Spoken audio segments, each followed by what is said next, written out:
Okay, so welcome back to the another video of the Quantum Stellar.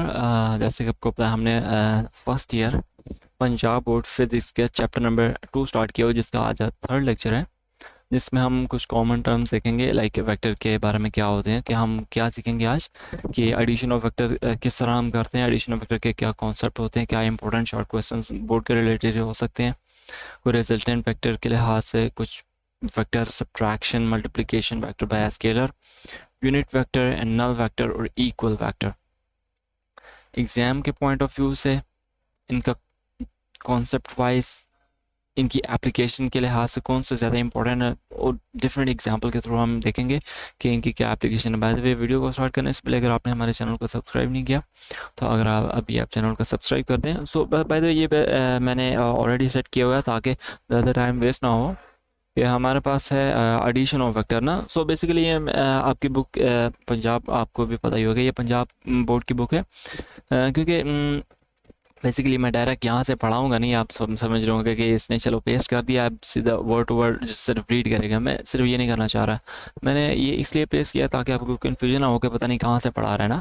तो ये आपकी book ही है। सो मैं आपको बेसिकली ये सारा लिखने की ज़रूरत नहीं है, आपको ये सारा ऑलरेडी लिखा हुआ है। मैं बस इधर आपको समझाने की तरफ फोकस करता हूँ, क्योंकि ये बेसिकली लेक्चर समझने के लिए लोग आते हैं। तो हमारे पास है एडिशन वेक्टर। सिंपली एक वेक्टर क्या होता है, मैग्नीट्यूड और उसकी डायरेक्शन, ऐसा ही है ना। सो हम कोई भी जो हमारे पास स्केलर क्वांटिटीज़ हैं, यानी कि जिनका सिर्फ मैग्नीट्यूड होता है, हम उनको सिंपली ऐड अप कर सकते हैं। फॉर एग्जांपल इधर 15 केजी मैस है, हमने 20 केजी और मैस ऐड कर दिया तो टोटल 35 केजी मैस बन गया ना। बट वेक्टर के केस में ऐसा नहीं होता, हमको डायरेक्शंस को भी डील करना पड़ता है, क्योंकि वेक्टर की एडिशन सिंपली नहीं हो सकती ना। यानी कि यहाँ आई थिंक एक्सरसाइज में शॉर्ट क्वेश्चन भी होगा कि can you add a scalar quantity into a vector one. We can't add because like they don't have different nature of the quantities. Okay, like हम एक स्केलर को vector में add नहीं कर सकते, ठीक है। फॉर एग्जांपल अगर मैं कहूँ कि आप 20 kg जो वेट था, आप उसमें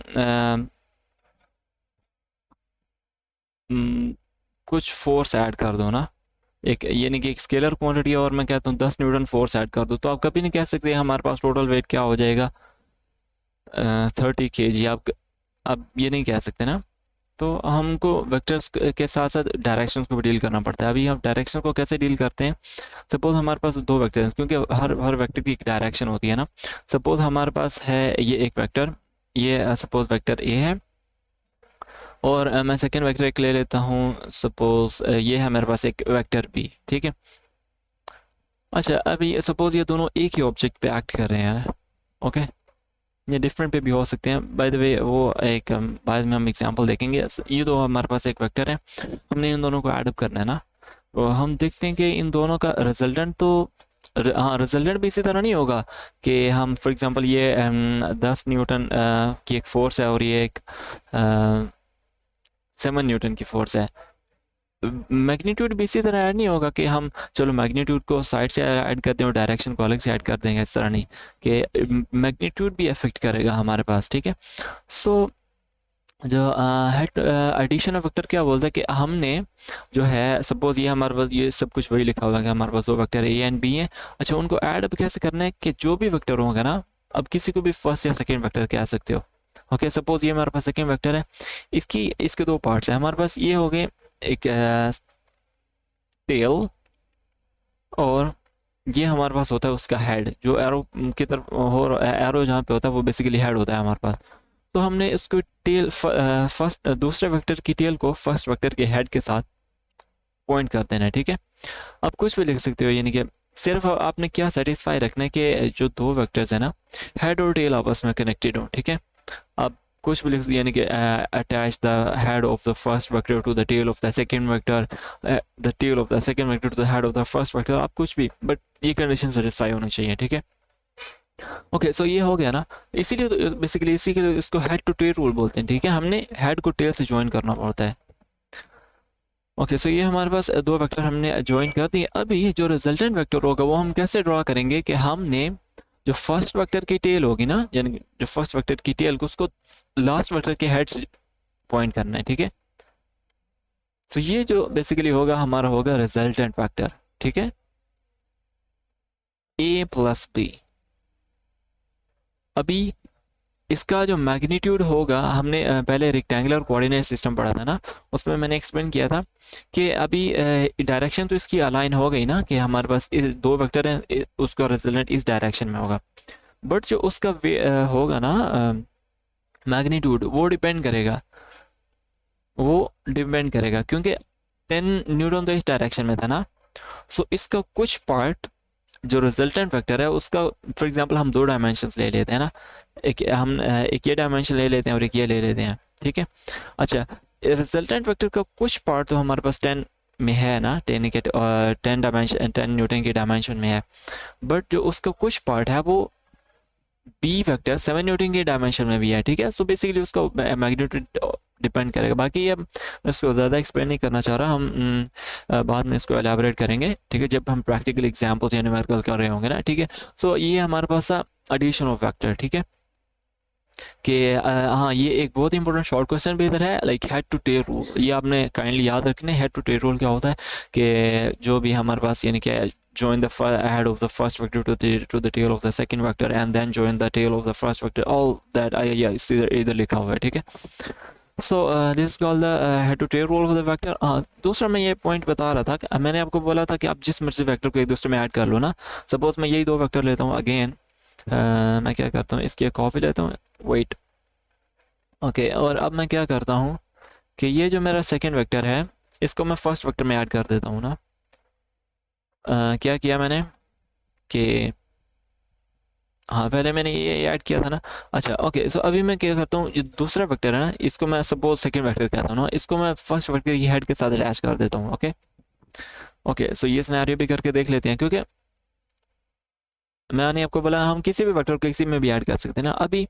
इसलिए अभी इस केस में ये हमारे पास फर्स्ट वेक्टर है और ये सेकंड वेक्टर है ना। सो फर्स्ट वेक्टर की टेल को सेकंड वेक्टर के हेड से ज्वाइन कर देते हैं। ओके, सो ये मेरे पास वेक्टर बन गया ना। वही, क्या ये सिमिलर नहीं है? ये रिजल्टेंट ए, ये रिजल्टेंट है बी प्लस ए ना, और ये रिजल्टेंट है ए प्लस बी। क्या दोनों की डायरेक्शन सेम नहीं है? अगर मैं दोनों को यहाँ पे पॉइंट कर दूँ, इट इज सेम। आप अब देख सकते हैं दोनों की डायरेक्शन सेम है। तो इसका मतलब क्या हुआ, it doesn't matter whether we add the first vector in the second or second in the first, okay?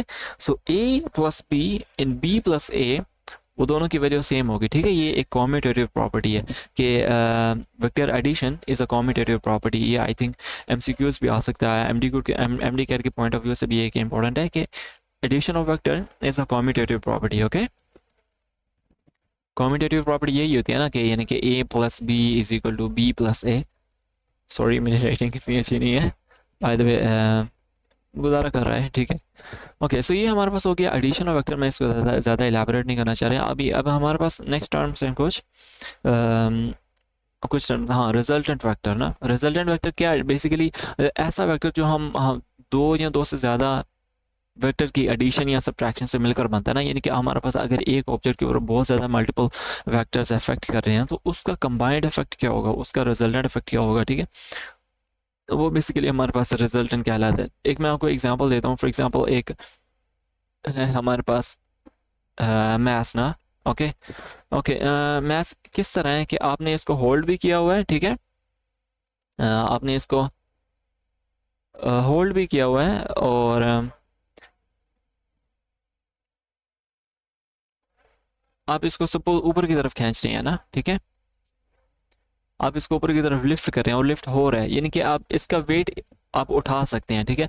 But ये कि आप इसका रिजल्टेंट वेक्टर अभी हम क्या लेंगे, क्योंकि डाउनवर्ड में हमारे पास एम जी फोर्स भी एक्ट कर रही है ना, ग्रेविटेशनल फोर्स। सो वो ऑपोजिट डायरेक्शन में, ठीक है। सो इसके जो हम रिजल्टेंट इफेक्ट लेंगे ना, फॉर एग्जांपल वो हम एक दूसरे को सब्ट्रैक्ट करेंगे, ओके। सपोज कि जो आप इसका वजन नहीं उठा सकते ना, फॉर एग्जांपल ये इतना ज़्यादा हैवी है कि आप इसको उठा नहीं सकते, ठीक है, या इतना सो उस केस में क्या होगा कि आप जो फोर्स लगा रहे हैं या जो जो उसका वेट है वो फोर्स में इक्वल होंगे ना, ठीक है। तो ये बेसिकली हमारे पास है रिजल्टेंट, यानी कि उसका कंबाइंड इफेक्ट क्या है, ठीक है। एक ही ऑब्जेक्ट के ऊपर डिफरेंट फैक्टर्स का combined effect. Okay, so suppose हमारे पास है रिजल्टेंट वेक्टर ना, definition, resultant of the resultant of a number of vector of the same kind for vectors for example. Okay, so हाँ, रिजल्टेंट वेक्टर हमेशा same kind of vectors के लिए होता है, ठीक है। मैं ये नहीं कह सकता, आई थिंक, नो, सॉरी मैं गलत बोल गया कि ये इधर डेफिनेशन लिखी हुई है, रिजल्टेंट ऑफ अ वेक्टर, या इसमें हमारे पास कुछ प्रोडक्ट्स आते हैं ना, हमारे पास कुछ डॉट एंड क्रॉस प्रोडक्ट आते हैं, वो मैं बाद में जाके एक्सप्लेन करूंगा कि सेम काइंड ऑफ फोर्सेस या डिफरेंट काइंड ऑफ फोर्स क्या क्या क्या क्या इफेक्ट होता है हमारे पास। ओके, बाकी हमारे पास है वेक्टर सब्ट्रैक्शन सिंपली, ये मेन जो हमारे पास याद करने वाले थे ना, यानी कि जो मेन इंपॉर्टेंट टॉपिक वो थे एडिशन ऑफ वेक्टर, और बाकी सब्ट्रैक्शन ऑफ वेक्टर की इतना इंपॉर्टेंट नहीं है, बट मैं आपको बता देता हूँ कि ये बेसिकली उसका रिवर्स है ना, ये यानी कि उसका ऑपोजिट इफेक्ट, एक वेक्टर की एडिशन और उसका सब्ट्रैक्शन से। सब्ट्रैक्शन में क्या होता है कि सिंपली एक एक वेक्टर होता है, मैग्नीट्यूड में सेम रहता है बट अपनी डायरेक्शन रिवर्स कर जाता है, ठीक है। सपोज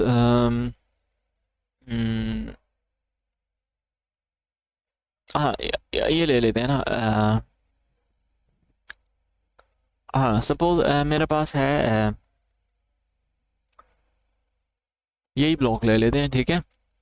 बट ये अभी किस तरह है कि मैं इसको इस डायरेक्शन में नहीं, ऊपर की तरफ लिफ्ट नहीं कर रहा, यानी कि मैं इसको इस डायरेक्शन में लिफ्ट कर रहा हूँ, ठीक है। ओके, सो अभी मैं एक ले लेता हूँ ये रेफरेंस ना, सपोज ये मैंने इसको एक एंगल के साथ लिफ्ट कर रहा हूँ ना, तो अभी मेरे पास जो कंबाइंड इफेक्ट होगा ना, यानी कि फॉर एग्जांपल ये वाला, ये वेक्टर, एक मिनट में ड्रॉ कर लेता हूँ, एक मेरे पास ये वेक्टर और दूसरा ये वाला वेक्टर मेरे पास। ओके, इसको मैंने ऐड अप करना है ना इस तरह। ओके, सो इसका जो रिजल्टेंट वेक्टर होगा वो इस डायरेक्शन में होगा ना, कि जैसे हम ड्रॉ करते हैं कि ये।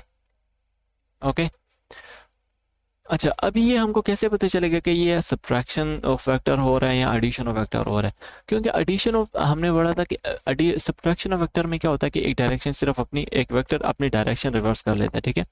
अभी हमारे पास एक प्लेन होता है ना, एक कोऑर्डिनेट प्लेन, जनरली हम जो ग्रेविटेशनल फोर्स लेते हैं वो नेगेटिव लेते हैं, क्योंकि वो हमेशा डाउनवर्ड में एक्ट कर रही होती है ना, चाहे हम ऊपर भी ले लें, फर्स्ट क्वार्टर में भी ले लें, फिर भी वो यानी कि डाउनवर्ड में हो रही होती है, जिसकी वजह से डाउनवर्ड में वाई नेगेटिव होता है ना, तो हम इसको नेगेटिव लेते हैं। तो ये क्या था बेसिकली, ये हमारे पास ए वेक्टर था और ये वेक्टर था हमारे पास, ये हमारे पास ए वेक्टर था और ये हमारे पास वेक्टर बी था, but negative vector B. Okay, actually तो हम ऐड ही कर रहे हैं, यानी कि रूल हमारे पास हेड टू टेल यूज ही होना है, head to tail rule use होना है, बट क्या होगा कि एक ही डायरेक्शन रिवर्स हो गई, सो हमारे पास ये सब्ट्रैक्शन ऑफ वेक्टर का केस बन गया ना, सो ये हमारे पास रिजल्टेंट वेक्टर हो जाएगा। अच्छा, बहुत दफ़ा आपने कंफ्यूज नहीं होता, क्योंकि एक्सरसाइज प्रॉब्लम या न्यूमेरिकल्स में ये आएगा कि वो आपने एरोस को ध्यान में रखना है, ठीक है। सपोज कि वो हमारे पास वो हमको कुछ एक डायग्राम देगा कि इस तरह ना, ये उसने एरोस मेंशन किए होंगे, ठीक है। ओके, सो अभी वो सपोज बोल रहा है कि ये वेक्टर ए है और ये वेक्टर बी है, फाइंड आउट दिस वन ना, ठीक है। अभी आपने ये सिंपली ये नहीं कर देना कि ये चलो रिजल्टेंट वेक्टर होगा R is equal to A plus A कर देते हैं, ऐसा नहीं करना। आपने उसके ओरिएंटेशन को लास्ट में देखने की, ओरिएंटेशन क्या बता रही है, क्योंकि हेड टू टेल के अकॉर्डिंग ये वेक्टर इस वेक्टर के दो, ये वेक्टर के हेड के टेल के साथ अटैच है ना, इसका हेड, सो ये वेक्टर बी होना चाहिए ना, और ये जो वेक्टर ए है, यानी कि ये रिजल्टेंट वेक्टर की प्रॉपर्टी शो कर रहा है कि ये पहले वेक्टर की टेल के साथ मिला हुआ और दूसरे वेक्टर के हेड के साथ मिला हुआ। सो ये जो वेक्टर ए है ये बेसिकली रिजल्टेंट वेक्टर है, और एक वेक्टर बी है और तीसरा वेक्टर हमने फाइंड करना है, ठीक है।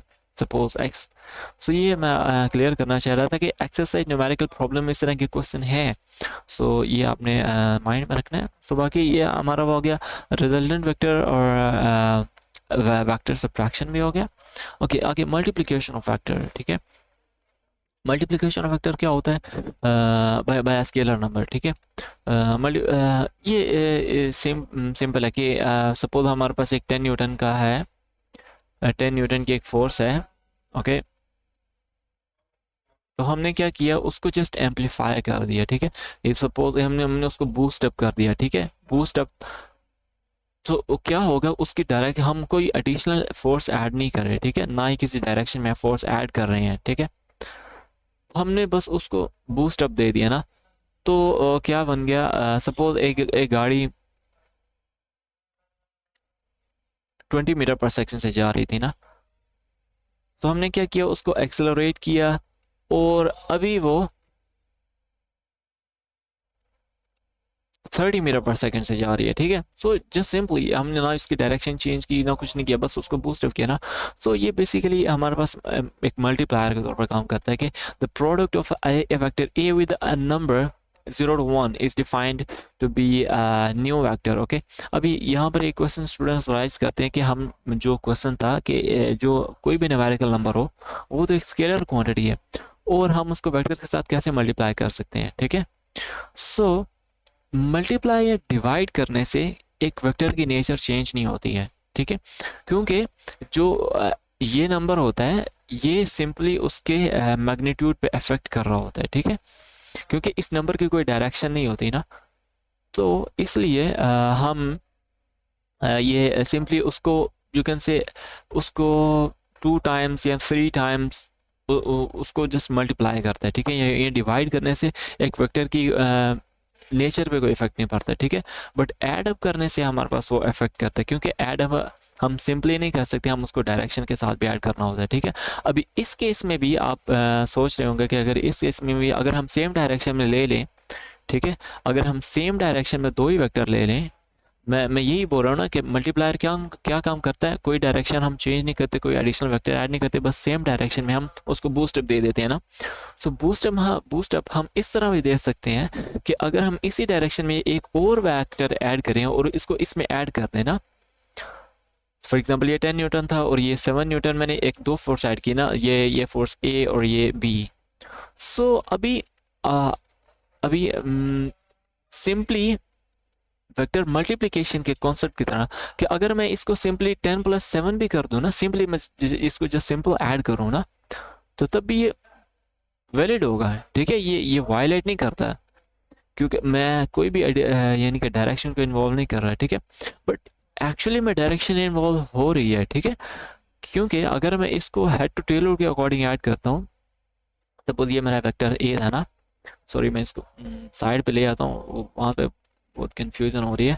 ओके, ये मेरा वेक्टर ए है, मैं इसको इसमें हेड टू टेल के अकॉर्डिंग ऐड करता हूँ ना। ओके, ये मैंने सेकंड वेक्टर की टेल को फर्स्ट वेक्टर के हेड से मिला दिया। अभी रिजल्टेंट वेक्टर तो टेल से हेड तक शुरू होता है ना, लाइक दिस, और यू कैन सी कि हमारे पास जो उसका रिजल्टेंट वेक्टर है उसकी डायरेक्शन भी सेम है और उसका मैग्नीट्यूड बस सिंपली 10 + 7 हो जाएगा। ठीक है, सो मल्टीप्लिकेशन क्या काम करता है, कोई एडिशनल डायरेक्शन नहीं ऐड करता। ठीक है, उसी डायरेक्शन में अगर आप एक वेक्टर को ऐड भी कर लें तो कोई इफेक्ट नहीं पड़ेगा, अगर आप उसको मल्टीप्लाई भी करें तो कोई इफेक्ट नहीं पड़ेगा। बट अगर आप किसी एक स्पेसिफिक एंगल के ऊपर आप एडिशन कर रहे हैं तो सिंपल तब आप सिंपली एडिशन नहीं कर सकते। ठीक है, बाकी इस केस में अगर हम ऐड भी करते हैं तो बेसिकली हम सिंपली नंबर्स नहीं ऐड कर रहे हैं, हम उसकी डायरेक्शन भी ऐड कर रहे हैं और साथ में उसके नंबर्स भी। ओके, तो आई थिंक अभी आपको काफ़ी क्लियर हो गया होगा। Okay, in the event that n represents scalar quantity, so the product n a will correspond to a new physical quantity, and the dimensions of the resulting vector will be the product of the dimensions of the two quantities which were multiplied together. For example, when velocity is multiplied by scalar mass m, the product is a new vector quantity called the momentum. यानी कि ये भी एक है कि जब हम किसी भी वेक्टर को एक स्केलर से मल्टीप्लाई करते हैं तो हमारे पास एक न्यू क्वांटिटी जनरेट हो सकती है ना। फॉर एग्जांपल ये हमने वेलोसिटी का केस लिया, वेलोसिटी के साथ जब एक स्केलर क्वांटिटी मास अटैच होता है, मास मल्टीप्लाई होता है, तो हमारे पास मोमेंटम बनता है ना। मोमेंटम का क्या फॉर्मूला होता है, p equal to m v ना। सो सर हमारे पास वेक्टर मल्टीप्लिकेशन या डिवीजन से हमारे पास न्यू क्वांटिटीज भी जनरेट होती हैं। ओके सो ये यहाँ पे भी कुछ एग्जांपल्स दी हुई हैं। लाइक हमारे पास सपोज ए वेक्टर है, हमने उसको 2 टाइम्स ए कर दिया तो सिंपली, अच्छा ये जो लेंथ है ना, एक वेक्टर की लेंथ ही उसकी मैग्नीट्यूड को रिप्रेजेंट कर रही होती है, ठीक है। ओके सो अभी हमारे पास आ गया यूनिट वेक्टर। यूनिट वेक्टर क्या होता है, यूनिट का मतलब क्या होता है बेसिकली, या करेक्ट, यूनिट का मतलब होता है वन, यूनिटी मतलब वन। सो इसका नाम क्यों यूनिट वेक्टर रखा गया, unit vector is a given vector is a given direction is a vector with magnitude 1 in that direction. Okay, एक ऐसा वेक्टर जिसका मैग्नीट्यूड 1 हो, ठीक है, वो उसको हम यूनिट वेक्टर बोलते हैं। अब यूनिट वेक्टर की जरूरत क्यों पेश आई, क्योंकि हम यूनिट वेक्टर को सिर्फ डायरेक्शन के लिए यूज करते हैं, ठीक है। एक वेक्टर क्या होता है, उसका मैग्नीट्यूड और उसकी डायरेक्शन, ऐसा ही है ना। सो मैं इधर क्या बोल रहा हूँ कि यूनिट वेक्टर सिर्फ डायरेक्शन को रिप्रेजेंट करने के लिए यूज होता है। ओके सो मैं एक वेक्टर को किस तरह लिख सकता हूँ, सपोज ये मेरे पास एक वेक्टर है, वेक्टर का मैग्नीट्यूड और उसकी डायरेक्शन, ठीक है। यूनिट वेक्टर को इस तरह हम रिप्रेजेंट करते हैं, यानी कि जो भी वेक्टर हो उसके ऊपर एक कैप लगा देते हैं छोटी सी, तो हम वो यूनिट वेक्टर को रिप्रेजेंट करते हैं, ठीक है। यानी कि यहाँ पे यानी कि एक वेक्टर और फिर उसका यूनिट वेक्टर, ठीक है।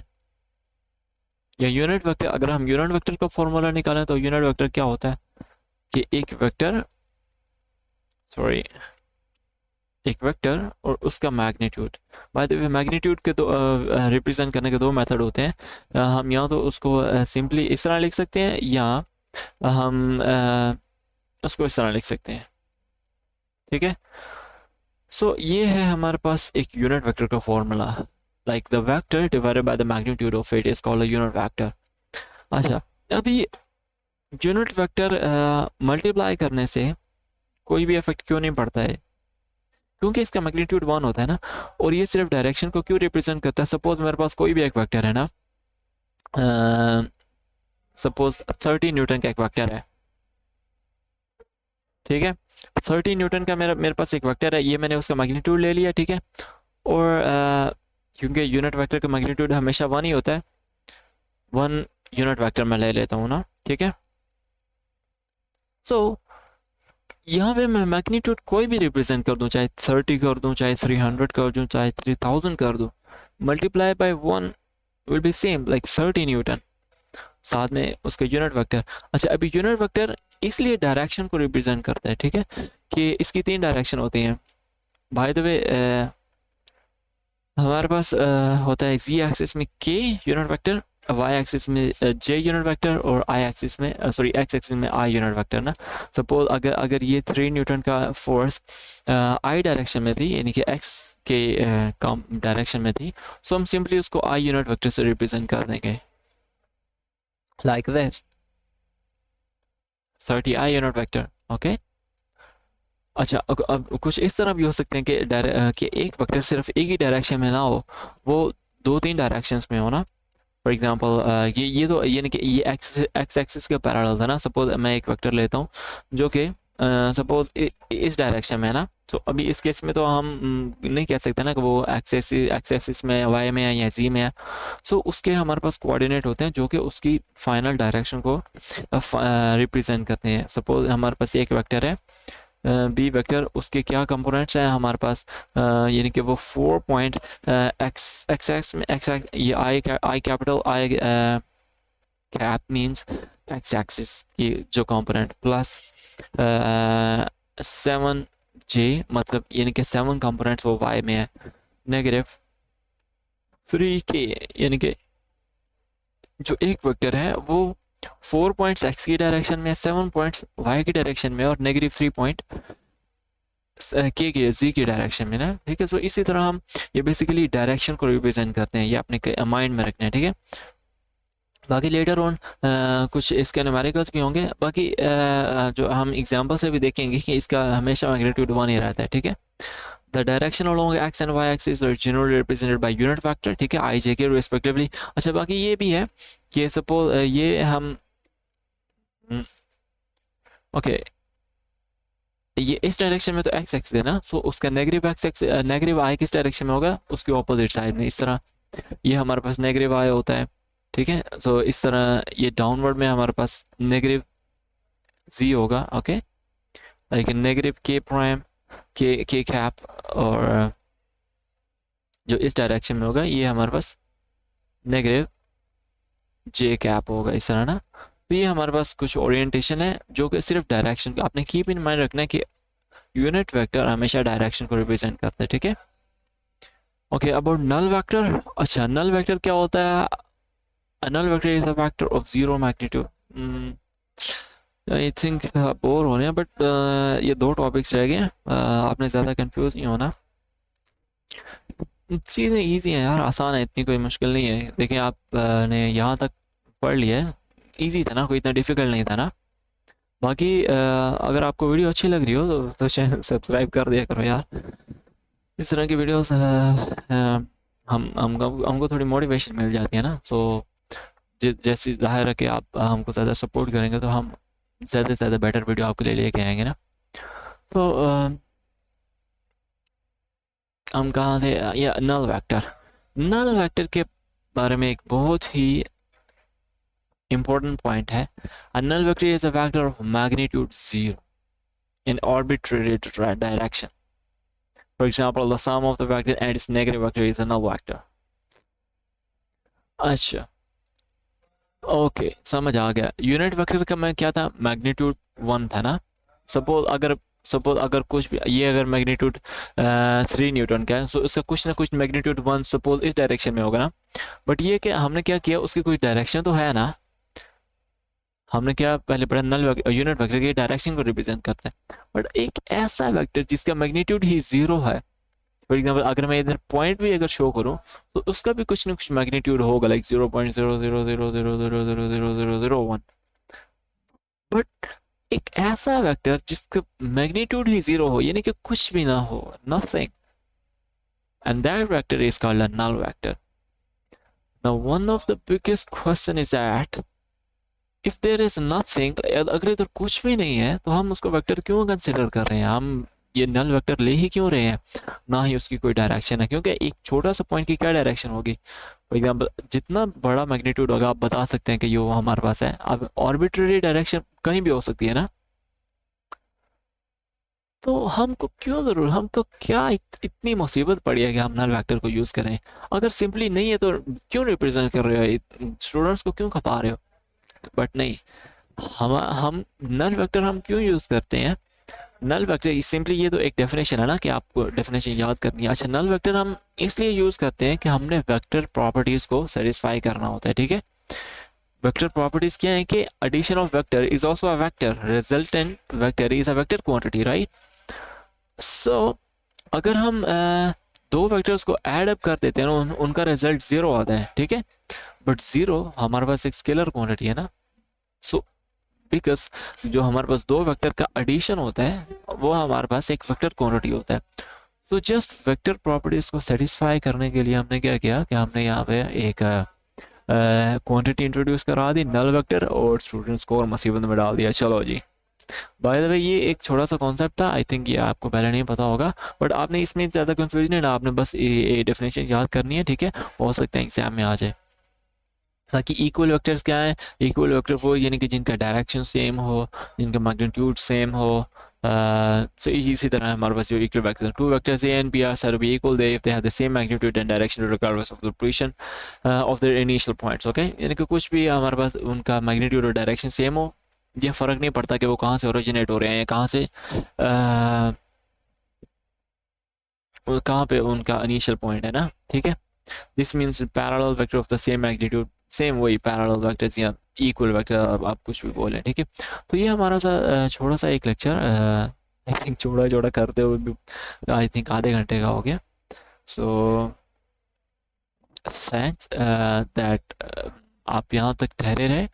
आपको आई थिंक अगर कुछ भी ना समझ आया हो, अगर कुछ समझ आया हो तो लाइक किए, अगर आपको कुछ ना समझ आया हो तो कमेंट सेक्शन में लाजमी पिन करें कि आपको क्या चीज़ कन्फ्यूज़न रही है, और आप हमको टेक्स्ट भी कर सकते हैं हमारे फेसबुक इंस्टाग्राम पेजेस पे, तो हम डेफिनेटली आपको रीच करेंगे। और अगर आपका कोई कन्फ्यूजन है तो इस लेक्चर में या किसी भी फिज़िक्स में कॉन्सेप्ट में, तो आप कमेंट करें, तो हम डेफिनेटली उसको रीच आउट करेंगे। और जाते वक्त अगर आपने वीडियो को अभी तक सब्सक्राइब नहीं किया, चैनल को सब्सक्राइब नहीं किया, तो और चैनल को सब्सक्राइब कर दें। सो मिलते हैं नेक्स्ट वीडियो में। Till then you take a good care of yourself. अल्लाह हाफिज़।